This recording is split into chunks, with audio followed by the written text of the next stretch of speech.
अस्सलाम वालेकुम, welcome back. अब हम एंडोप्लाज्मिक रेटिकुलम के बारे में शार्ट नोट्स बनाएंगे। तो आपको मैंने कहा था कि आप शार्ट नोट्स किस तरह बनाएंगे, और ग्रुप में मैंने कल भी बहुत डिस्कशन इसके बारे में की थी कि शार्ट नोट्स किस तरह होते हैं और आप इससे आसानी से कैसी चीज़ों को याद कर सकते हैं। तो हमारा जो सेशन है अप्रैल से फरवरी तक, सितंबर तक 6 मंथ सेशन है, जिसका फीस और सब कुछ मैंने पहले बता चुका हूँ। और हम इसके बारे में अभी डिस्कशन करते हैं। तो एंडोप्लाज्मिक रेटिकुलम जो है ये सबसे पहले आप अपनी बुक में अच्छे से स्टडी करेंगे और उसको अच्छे से याद करेंगे पहले, जो कि टाइम लेगा 30-40 मिनट आपसे लेगा या इससे कम लेगा। लेकिन आप अगर आपसे ज़्यादा भी टाइम लेता है तो पहले ज़्यादा लेंगे फिर कम लेंगे, लेकिन आप आसानी से कर सकते हैं। तो ये सबसे पहले आप इसको याद करेंगे, फिर इन चीज़ों को अपनी ज़बानी याद लिखनी है। बुक आप बंद करेंगे और इस तरह की इसके पॉइंट्स बनाएंगे आप। इस तरह इसमें कुछ पॉइंट्स है, इतनी ज़्यादा पॉइंट्स नहीं होते। हर एक टॉपिक में 10 लाइन से कम पॉइंट्स होते हैं। मैंने आपको कहा था कि हर एक टॉपिक को आप 10 लाइन से कम समराइज़ करेंगे।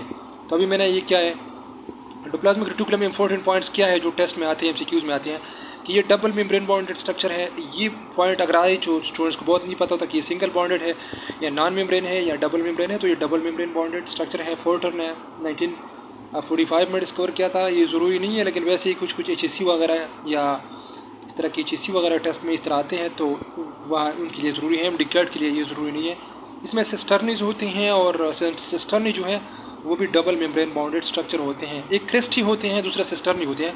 क्रेस्टी जो होती हैं वो माइटोकॉन्ड्रिया में होती हैं, और सिस्टर्नी जो होते हैं ये एंडोप्लाज्मिक रेटिकुलम में होते हैं। तो ये आप याद रखिए कि गल्जी बॉडी और एंडोप्लाज्मिक रेटिकुलम में सिस्टर्नी होते हैं, ये डबल मेम्ब्रेन बाउंडेड स्ट्रक्चर है, और क्रेस्टी जो होते हैं वो माइटोकॉन्ड्रिया में होते हैं। तो आप नीचे कमेंट में मुझे बताएं कि ये जो क्रेस्टी होते हैं ये सिंगल मेम्ब्रेन बाउंडेड स्ट्रक्चर है या डबल मेम्ब्रेन बाउंडेड स्ट्रक्चर है या नॉन मेम्ब्रेन बाउंडेड स्ट्रक्चर है। तो आप मुझे बताएं कि क्रेस्टी क्या है। सिस्टर्नी का तो मैंने आपको बताया कि ये डबल मेम्ब्रेन बाउंडेड स्ट्रक्चर है। और ये जो है न्यूक्लियर मेम्ब्रेन से लेकर प्लाज्मा मेम्ब्रेन तक, फीएम का मतलब है plasma membrane, nuclear membrane NM का मतलब है, और ये न्यूक्लियर मेम्ब्रेन है, जो कि ये भी डबल मेम्ब्रेन होते हैं, ये भी डबल मेम्ब्रेन होता है। और ये जो है एंडोप्लाज्मिक रेटिकुलम है, और गल्जी बॉडी भी इस तरह ही होते हैं। तो एंडोप्लाज्मिक रेटिकुलम जो है ER हम इसे यहाँ पर लिखेंगे, ये एंडोप्लाज्मिक रेटिकुलम है। और ये जो पूरा एरिया होता है यहाँ से ये न्यूक्लियर मेम्ब्रेन से लेकर ये प्लाज्मा मेम्ब्रेन तक सब में इस तरह घेरा हुआ होता है, और ये इस तरह की इस सेल की शेप को मेंटेन करते हैं एंडोप्लाज्मिक रेटिकुलम। इसकी फंक्शंस क्या है, तो रफ एंडोप्लाज्मिक रेटिकुलम जो है उसमें यहाँ पर होते हैं इसके साथ राइबोसोम। ये सिंपल पॉइंट है कि रेर जो होते हैं उसके साथ एंडोप्लाज्म प्रोटीन होते हैं, प्रोटीन सिंथेसिस वो करते हैं, लेकिन उसके साथ राइबोसोम होता है। और ये कहाँ पे लोकेट करते हैं, ये यहाँ पर ये न्यूक्लियस के करीब जो होते हैं। न्यूक्लियस की फॉर एग्जांपल ये जो है ये हमारे साथ एक रफ एंडोप्लाज्मिक रेटिकुलम के सिस्टर्नी है। यहाँ पर ये न्यूक्लियस के करीब जो होते हैं उसके साथ ये जो होते हैं रफ होते हैं, इसके साथ राइबोसोम होते हैं। कल मैंने बताया था आपको कि राइबोसोम अंदर न्यूक्लियोलस में बनते हैं, और फिर बाहर दोनों वो सब यूनिट्स जो होते हैं वो बाहर आते हैं, और दोनों सब यूनिट्स ATP और मैग्नीशियम की मौजूदगी में फिर वो बनते हैं और कंप्लीट राइबोसोम बनाता है। तो ये राइबोसोम जो होते हैं वो करीब यहाँ पर ये एंडोप्लाज्मिक रेटिकुलम के साथ मिलके बनाते हैं rough endoplasmic reticulum.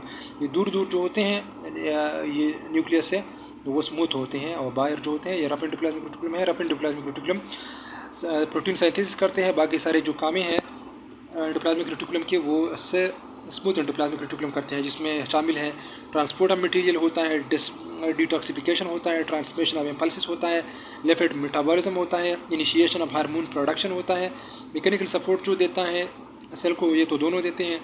Rough endoplasmic reticulum भी होते हैं, और स्मूथ होता है जो कि सेल के शेप को मेंटेन करते हैं। मसल कंट्रैक्शन भी करता है, जो कि वो कैल्शियम रिलीज़ होता है, सेकंड ईयर में हम वो पढ़ेंगे, जो कि उसको special type of endoplasmic reticulum होता है जिसको सार्कोप्लाज्मिक रेटिकुलम कहते हैं। तो ये इंपॉर्टेंट पॉइंट्स है एंडोप्लाज्मिक रेटिकुलम के, जो कि टेस्ट में पूछे जाते हैं और आपको याद होने चाहिए। इसके अलावा कोई और पॉइंट इस तरह के नहीं आते एंडोप्लाज्मिक रेटिकुलम से जो आपको पता ना हो। तो इस तरह के सिंपल नोट्स आप हर एक चीज़ को सैम्पल करें, फिर पहले उसको याद करें, फिर इस तरह एक पेज पर अपने लिए ये पॉइंट्स बनाएं। और इसका मैंने बताया था आपको कि इसका क्या इंपॉर्टेंस है। इसका इंपॉर्टेंस तब होता है जब आपके टेस्ट को 3 दिन बाकी होते हैं और आपके जहन में फिर आएगा कि मुझे तो कुछ भी याद नहीं है, तो फिर आप यही नोट्स उठाएंगे और हर एक चीज़ के बारे में आपने 10-10 लाइन्स, तो ये आखिरी दिन पे आप 30 सेकंड में कर सकते हैं। 30 सेकंड में आप ये सारी चीज़ें रिवाइज करेंगे तो 30 सेकंड में आपका एंडोप्लाज्मिक रेटिकुलम कवर हो जाएगा आखिरी 3 दिन में जब टेस्ट स्कोर रहते हैं।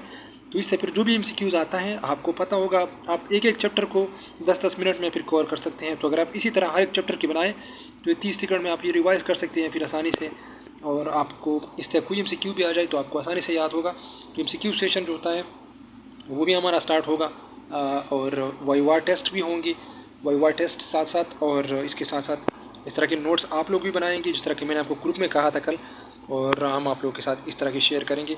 तो आप ज्वाइन कर सकते हैं, इसी नंबर पर रब्ता करिए 340 94 53 जो स्टूडेंट ज्वाइन करना चाहते हैं। और रमज़ान में ख़ास तौर पर स्टूडेंट इनएक्टिव होते हैं, स्टडी नहीं करते, तो स्टडी ज्वाइनिंग के लिए ये ज़रूरी होता है। 3 मंथ्स के लिए 1000 रुपये है और 6 मंथ्स के लिए 2000 रुपये है। 2000 रुपये देने के बाद आप अप्रैल से सितंबर तक हमारे सेशन को ज्वाइन कर सकते हैं। इसमें टेस्ट, मॉक टेस्ट और वाइवा सेशंस और नोट्स वगैरह सब कुछ जो चीज़ें इंपॉर्टेंट होते हैं वो शामिल होते हैं। नम्स, MDCAT और ईटा सब टेस्ट के लिए। Thank you so much.